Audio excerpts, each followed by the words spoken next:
Segundo o então Ministério da Pesca, em 2015, a cada 200 brasileiros, um era pescador. Mais de 1 milhão de brasileiros ao mar, que na maioria das vezes nasceram e cresceram em famílias que vivem da pesca e aprenderam o ofício com os pais, assim como o ensinam a seus filhos. O viver da pesca já inspirou grandes autores, como Jorge Amado, Dorival Caymmi e tantos outros, que romancearam a atividade. Mas quem é pescador sabe que o dia a dia é duro, a rotina exige muita disciplina e os desafios não são poucos. Hoje a gente vai conversar sobre família de pescadores.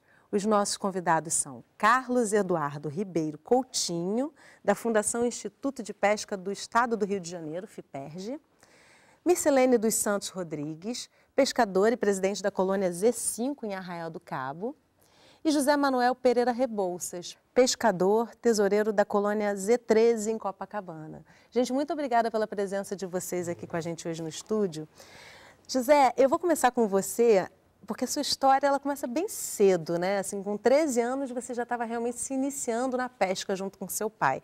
Mas com certeza não foi o primeiro momento que você teve contato com o mar, com a pescaria. Eu queria saber de você qual é a primeira lembrança que você tem assim ainda da infância, dessa relação com o mar e dessa possibilidade de viver da pesca um dia.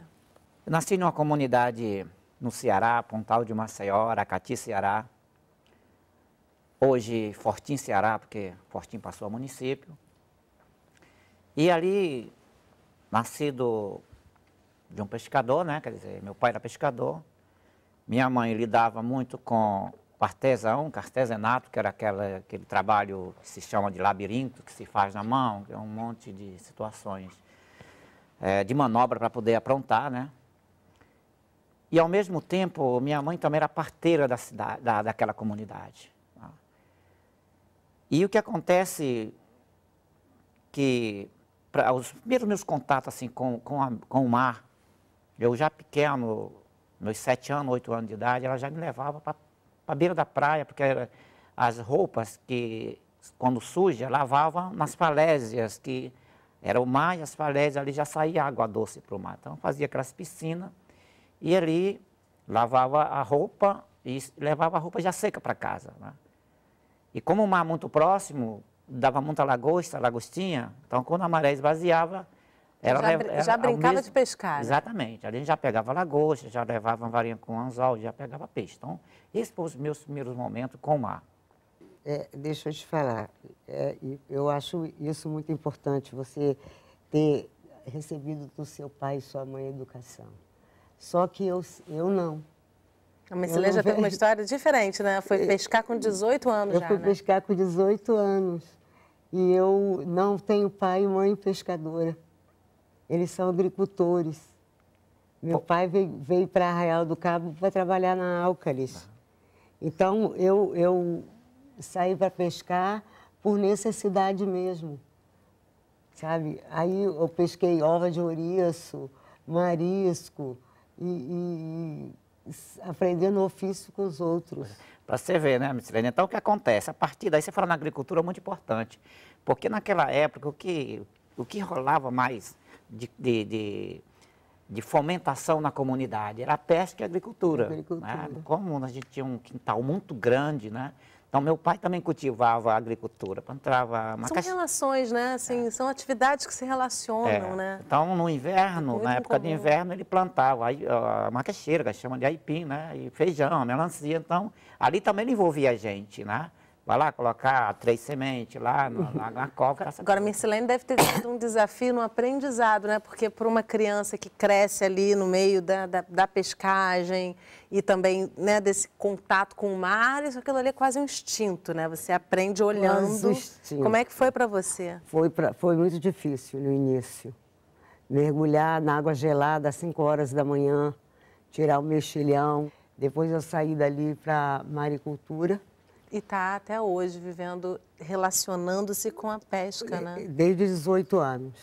Uma vida inteira. Eu vou voltar para você, mas eu quero trazer aqui o Carlos para a nossa conversa. Carlos, primeiro me explica o que é a FIPERJ, qual é o papel dela e que desafios hoje no Rio de Janeiro, em específico, já que você trabalha com uma organização que é carioca, o pescador vivencia no Rio de Janeiro. A FIPESG, ela é uma fundação que ela é ligada à Secretaria de Agricultura, Pecuária, Pesca e Abastecimento do Estado. E ela é exclusiva presta atendimento técnico a pescadores e aquicultores. Na parte da pesca, existem diversas ações, né, tanto na parte de pesquisa como na parte de extensão, que é o atendimento direto aos pescadores, também aos aquicultores. A dificuldade principalmente em relação a inserir esses pescadores na sociedade como um todo. Porque assim, o que eu observo é que é uma profissão que, às vezes, é um pouco esquecida, não é tão conhecida, não é levada tanto em consideração. Nem quando está com peixe saboroso em cima da mesa, né? Muitas vezes o brasileiro reconhece que por trás daquilo ali tem todo um trabalho diário, né? Diário e difícil que levou aquele peixe até ali. Então, a FIPESG, ela atua com a pesquisa em relação aos recursos pesqueiros, inclusive está sendo feito agora no estado o monitoramento da pesca, são mais de 200 pontos de coleta de dados, de desembarque, né, de pescado. E também age muito em relação à demanda dos pescadores. Nós temos os contatos com as colônias, com as associações, e à medida que vão surgindo as demandas, os técnicos em cada escritório, que são 12 no estado todo, eles vão tentando auxiliar os grupos de pescadores. E o desafio aí que a gente vive já muito antigo, né, Carlos, da questão da poluição, desses impedimentos que muitas vezes estão além de um mar pacífico, né? Muitas coisas interferem na atividade da pesca, a poluição é um deles. E também tem essa interação com a cadeia do petróleo e do gás, que uma das funções desse monitoramento é avaliar essa interação, o que interfere, o que não interfere. Então, tendo esses dados de produção antes e depois de uma determinada interferência, nós vamos ter condições de analisar e verificar que impacto aquela atividade teve na pesca. Bom, agora com os nossos 3 convidados aqui devidamente apresentados, muitas histórias que eu já estou percebendo que não vão caber dentro desse pequeno período de tempo que a gente tem, eu quero convidar vocês a assistirem uma reportagem que o nosso repórter fez para a gente ter para quem está de casa, porque vocês já conhecem muito bem, ter uma pequena noção aí de como é que é o dia a dia de vocês. Então, no próximo bloco, a gente vai na colônia de pescadores da região dos Lagos, aqui no Rio, conhecer a rotina do Haroldo. Não sai daí que o intervalo é bem rapidinho.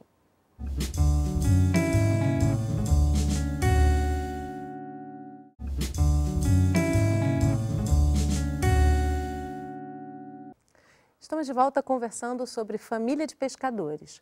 Mais de 50 anos de pesca, e não é conversa de pescador, não. O Haroldo fala de pesca artesanal e progressos juntos no mesmo barco. Hoje a gente vai conhecer a história do senhor Haroldo, de 70 anos, que é pescador desde os 15. O nosso lobo do mar vive na cidade de São Pedro da Aldeia, zona costeira do Rio. Tivemos que navegar quase 63 mil milhas náuticas para encontrá-lo. Ele é presidente da colônia de pescadores daqui. Seu Haroldo, tudo bem? Já pescou o nosso peixe do almoço? Olá, nós estamos aguardando aí com vocês para que nós possamos fazer isso, né? Para vocês almoçarem conosco. Ah, maravilha!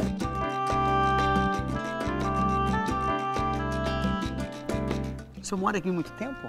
Desde que eu me entendo, né? Quantos anos? Uns 50 anos. E seus filhos foram criados aqui? Aham. Nasceram aqui, são criados, até hoje estão aqui conosco. Aham. E aqui é uma região pesqueira, né? Totalmente pesqueira. Aliás, a região dos lagos em si, ela é toda uma região pesqueira.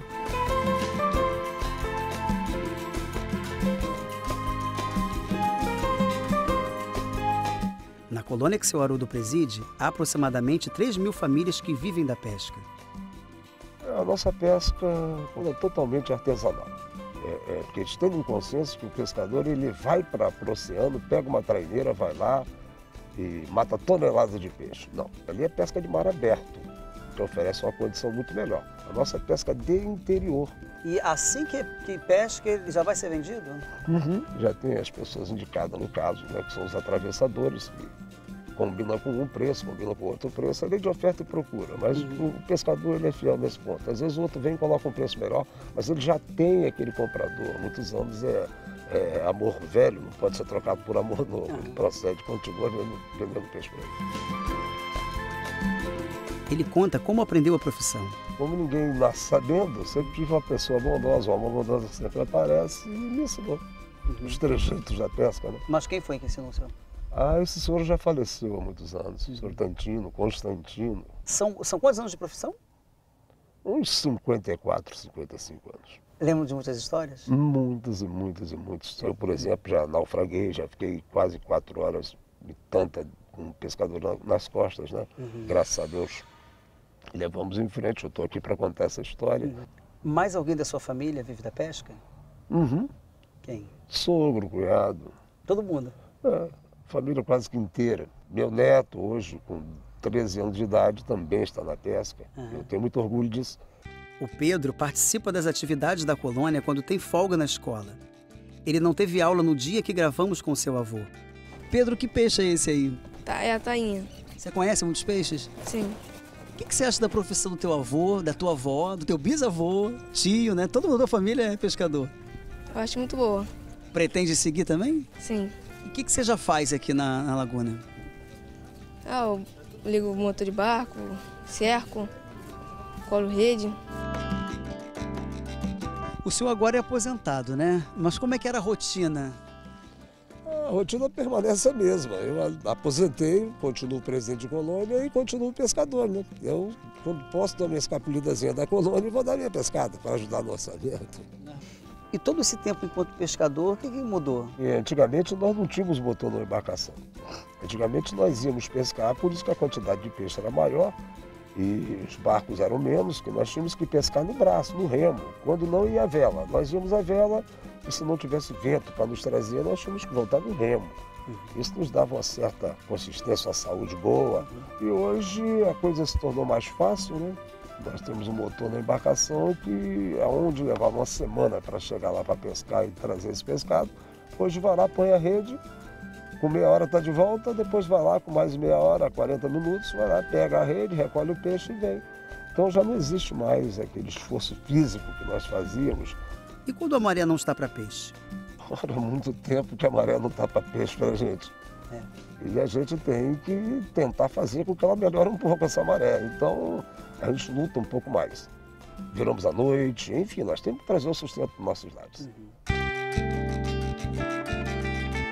Eu sou pescador, continuo sendo, tenho o maior orgulho em ser pescador. Se me oferecesse uma outra profissão hoje, eu recusaria com certeza. O Jesus, né? Jesus era pescador, seus discípulos também pescadores, o Pedro, um excelente pescador. E daí nós estamos aqui também, tentando fazer o melhor possível para dar continuidade àquilo que o Pai nos ensinou e nos ensina até hoje.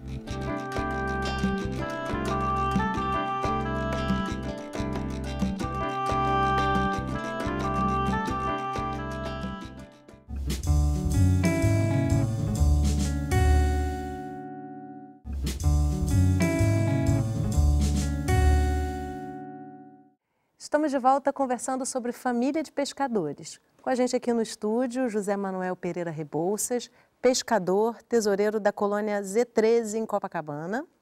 O Carlos Eduardo Ribeiro Coutinho, da Fundação Instituto de Pesca do Estado do Rio de Janeiro, a FIPERJ. E Mircilene dos Santos Rodrigues, pescadora e presidente da colônia Z5 em Arraial do Cabo. Mircilene, uma das coisas que me veio primeiro à mente, acho que talvez seja bem comum isso acontecer, é o fato de você ser uma mulher numa colônia de pescadores e hoje ser a presidente dessa colônia. Pois é, isso que eu queria saber, o que você viveu? Eu já fazia maricultura, mas não tinha documento de pesca. Isso é uma questão, né? Não tinha registro? Não tinha registro, porque o seu Mané, que era o presidente finado, que era o presidente da colônia, não registrava a mulher.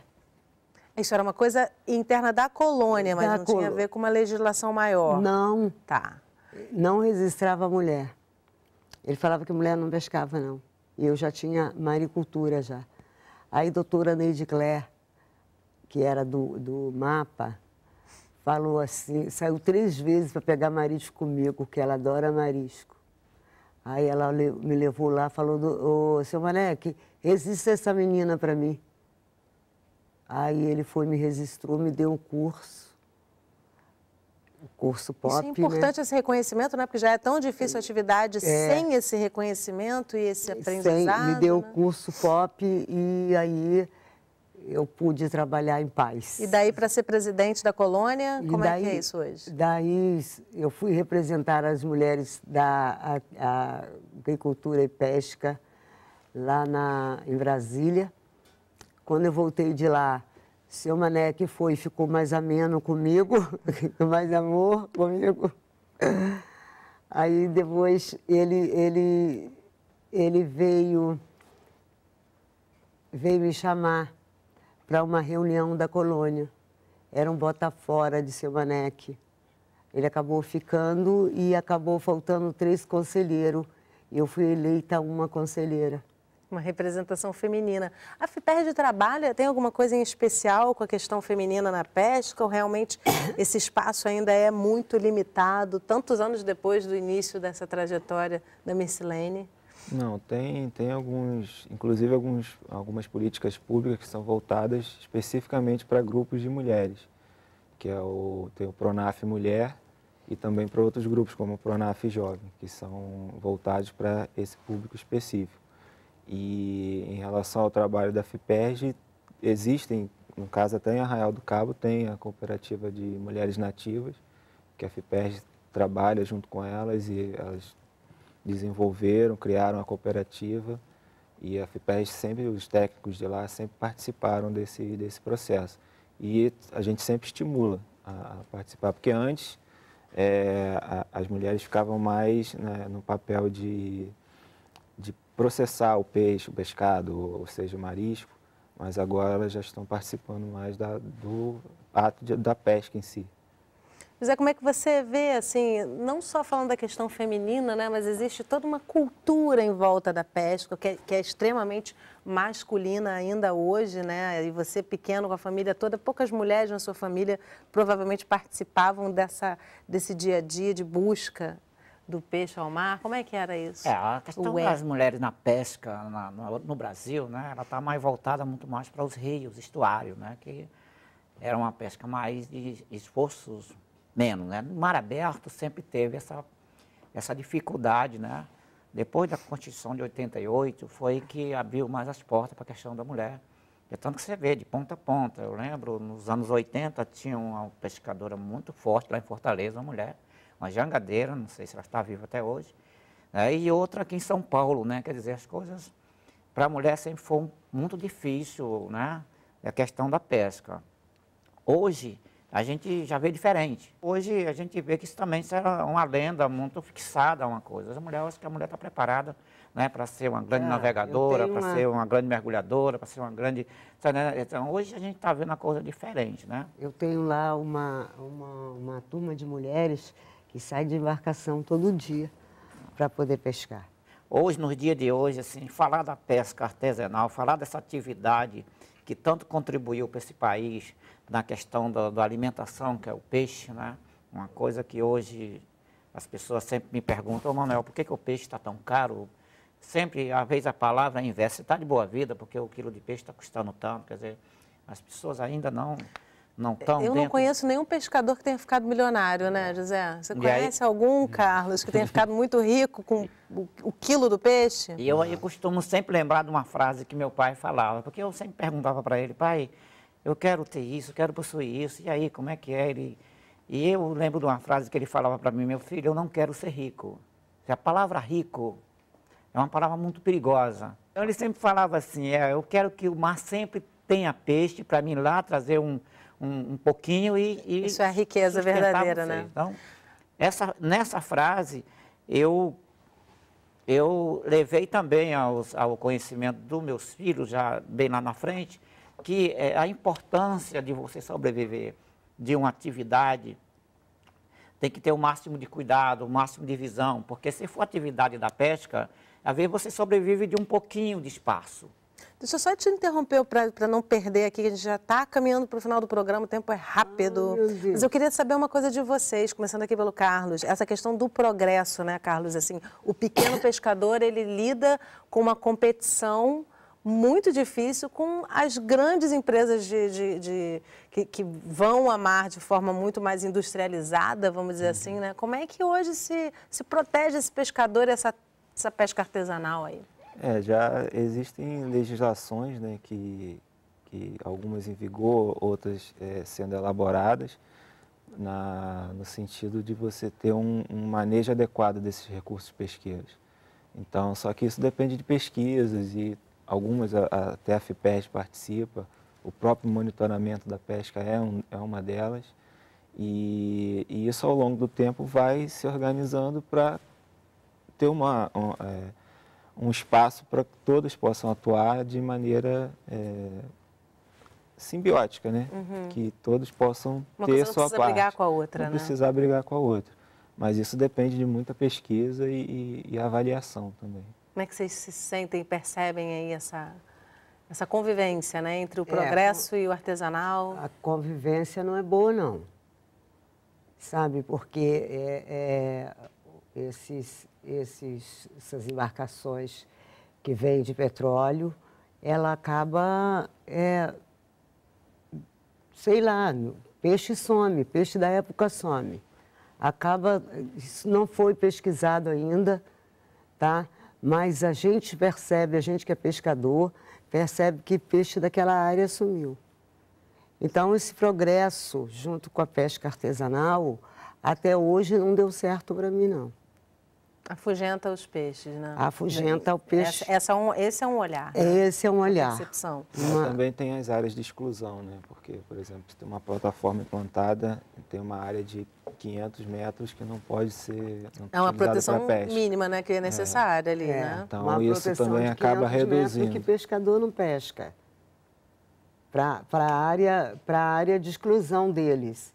Então, eles deviam ter feito o estudo primeiro para depois colocar as plataformas. Por isso que o peixe anda tão afugentado e tão escasso. E caro, né? Para quem pensa que está ali achando que o pescador está ficando rico, é isso, né? Que é difícil pescar, né? O que acontece com a evolução, a questão do petróleo, digamos assim, não foi muito discutida no princípio, né? O que causaria esse impacto na vida desses trabalhadores, né? Nós temos várias situações aí do pescador, já quando se deparar é com prejuízo já de cara, assim, entendeu? Mas o que a gente quer dizer com isso?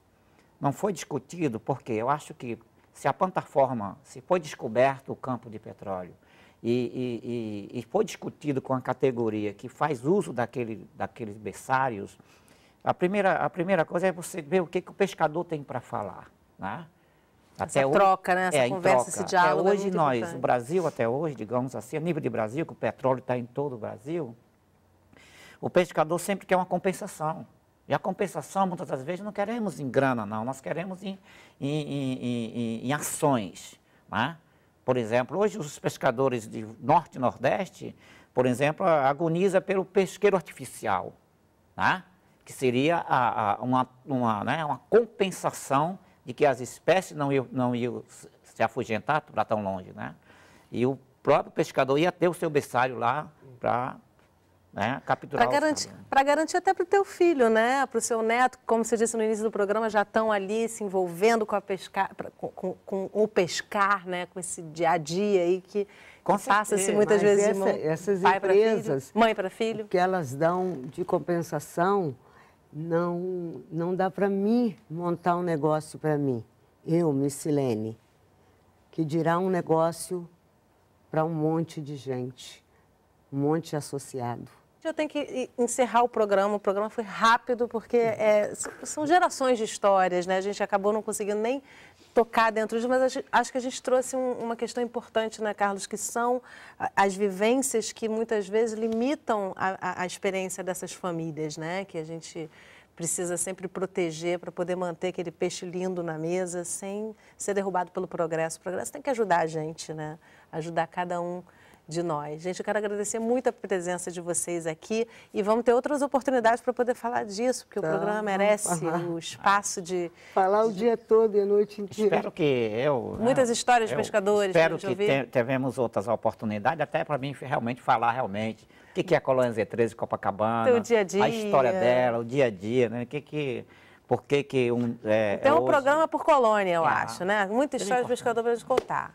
Gente, muito obrigada pela presença de vocês mesmo. Foi um prazer conversar com vocês.